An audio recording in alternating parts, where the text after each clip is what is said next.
Here we'll be taking a quick look at the Minelab Equinox 900, just come out in 2022.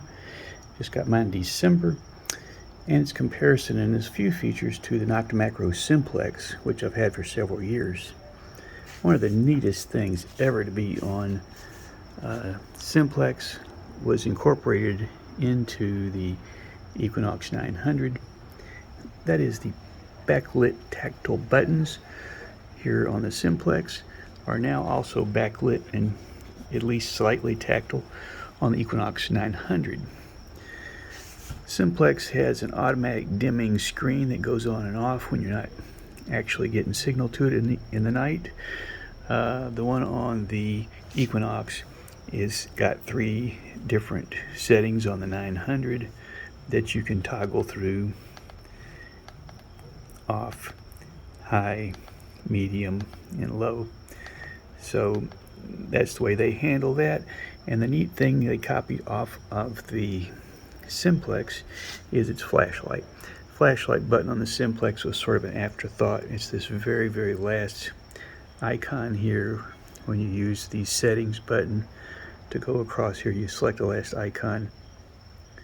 Here we're in the last setting, and we can turn it on.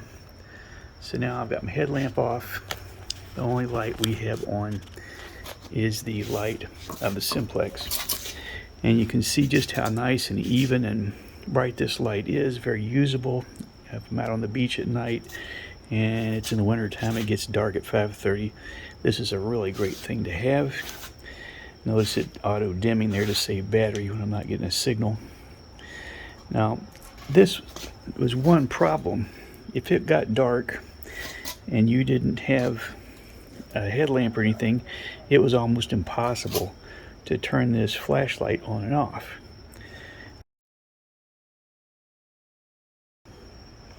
We're now going to turn the flashlight on. The 900, it's a button on the side over here, and we're going to hold it down for 2 seconds. 1, 1000, 2, 1000, bam, the light comes on.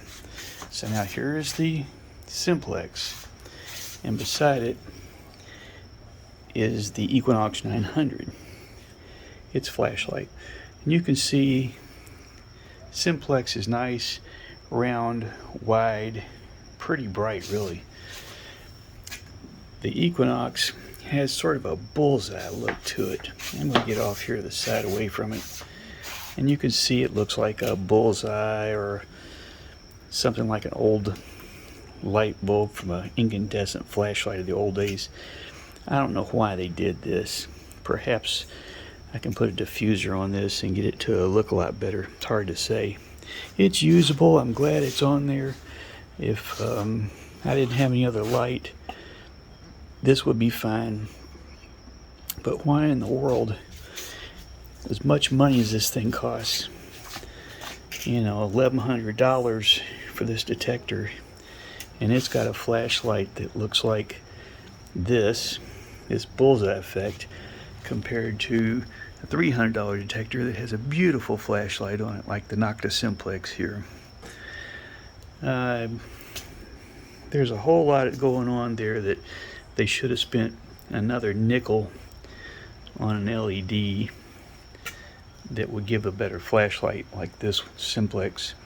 So there's your Simplex flashlight, and here's your Minelab Equinox 900 flashlight.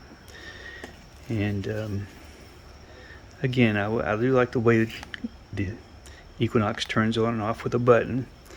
I'm just going to push the button in over here for 2 seconds, and bam, your flashlight's on.